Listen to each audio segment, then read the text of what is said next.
Assalamualaikum warahmatullahi wabarakatuh. Halo semuanya, saya Bening Aura Dewi dengan NIM 430142238 dari Pendidikan Kimia 6A. Di sini saya akan mempresentasikan hasil analisa ilmiah saya terkait proyek UAS Kimia Pangan 2025. Untuk jawaban soal 2A, fermentasi pada pakasam ikan adalah sebuah proses biokimia cerdas yang tidak hanya mengawetkan, tetapi juga meningkatkan nilai gizi dan juga cita rasa pada produk tersebut. Inti dari proses ini adalah aktivitas bakteri asam laktat atau BAL yang mengubah karbohidrat terutama dari nasi sangrai menjadi asam laktat dan asam organik lainnya melalui fermentasi anaerobik.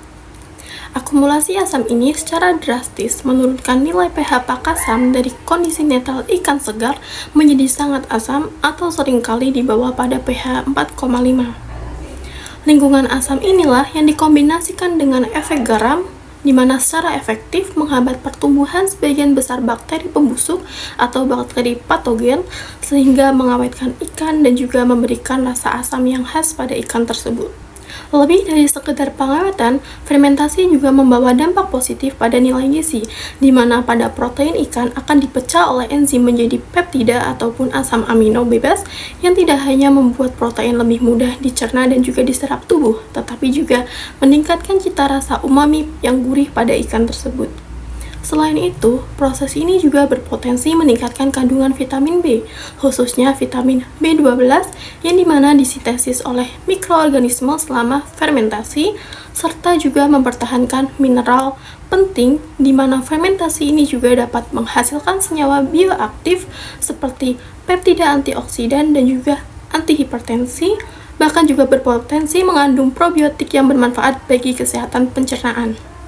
Untuk jawaban 2B, penting sekali untuk memahami bahwa pembuatan pakasam tanpa standar kebersihan dapat menimbulkan risiko serius terhadap keamanan pangan dan juga kesehatan konsumen. Tanpa higienitas yang memadai, mikroorganisme pembusuk dan juga bakteri patogen yang tidak diinginkan dapat tumbuh subur, mengalahkan bakteri baik, dan juga dapat memicu pembentukan senyawa beracun dan juga senyawa toksik.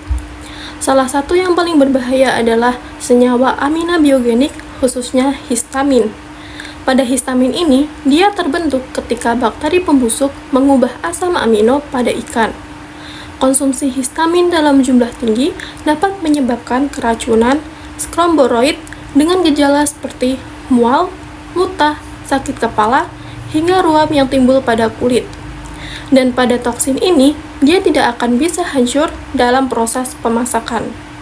Selain itu, toksin bakteri lain seperti dari Clostridium botulinum yang memicu botulisme atau enterotoksin dari Streptococcus aureus yang menyebabkan keracunan makanan akut juga berpotensi terbentuk jika kondisi sanitasi ataupun pengolahan tidak terkontrol.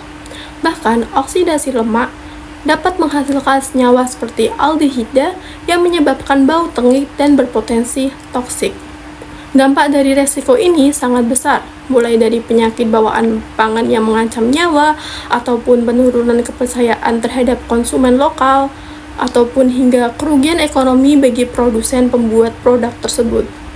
Oleh karena itu, penerapan standar kebersihan yang ketat pada setiap tahap pembuatan pakasam adalah mutlak untuk memastikan bahwa produk yang dibuat itu aman, lezat, bernilai gizi, dan juga dapat melestarikan sebagai warisan kuliner budaya.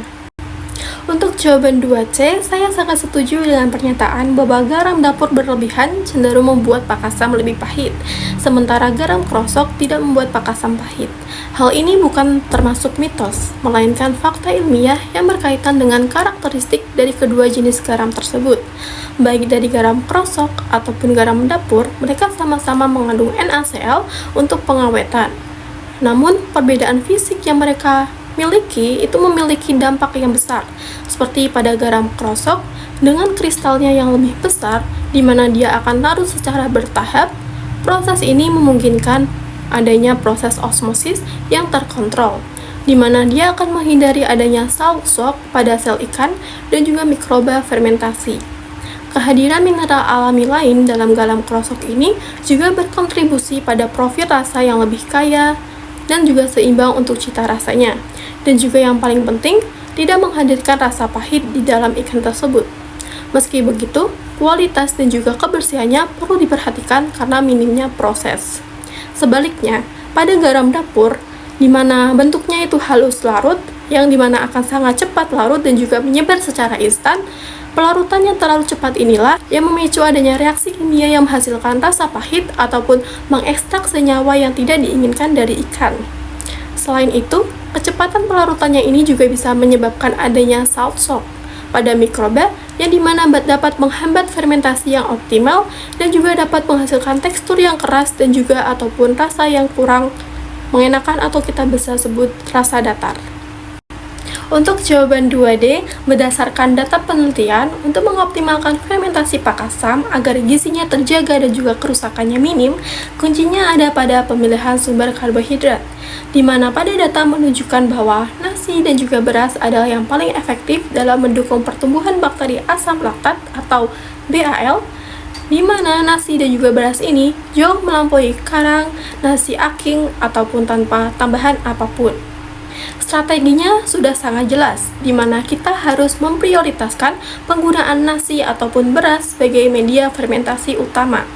Secara ilmiah, inilah alasannya mengapa memilih nasi ataupun beras, di mana nasi yang sudah dimasak ataupun beras yang sudah disangrai, itu mereka memiliki pati yang sudah tergelatinasi, yang dimana artinya struktur patinya jadi lebih mudah dimakan ataupun dicerna oleh enzim yang dihasilkan oleh bakteri asam laktat. Ketersediaan makanan yang gampang ini membuat bakteri asam laktat bisa tumbuh dan juga beraktivitas secara maksimal. Pertumbuhan bakteri asam laktat yang optimal inilah yang sangat penting karena mereka akan menghasilkan asam laktat dalam jumlah yang tinggi dan juga cepat. Asam inilah yang bisa menurunkan pH lingkungan pak asam secara drastis. Nah, lingkungan yang sangat asam inilah yang jadi senjata utama untuk kita menghambat pertumbuhan semua mikroba pembusuk ataupun bakteri patogen, di mana juga efektif meminimalkan kerusakan ikan dan memastikan pak asam tetap aman untuk dikonsumsi.